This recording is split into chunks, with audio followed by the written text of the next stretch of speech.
what do you do to create a culture that they come in, they're hired for a certain role, that you tell them, "I want 20 units filled a month," and they're filling 25? How do you create that culture inside your sales and marketing teams? We need to have from that KPI meeting to another meeting, follow-up meeting, where the whole subject is going to be how to lease up.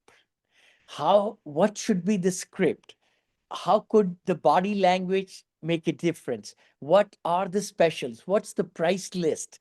What are different things? Why are we not getting or closing ratios are low? So we need to pinpoint and let them come up with the solution.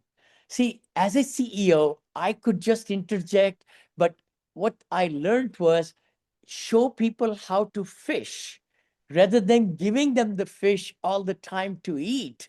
No, no, no. Let them fish. Let them understand what we are trying to do and then give them time to learn and rehearse. You see, you got to rehearse in front of the mirror or rehearse with the manager.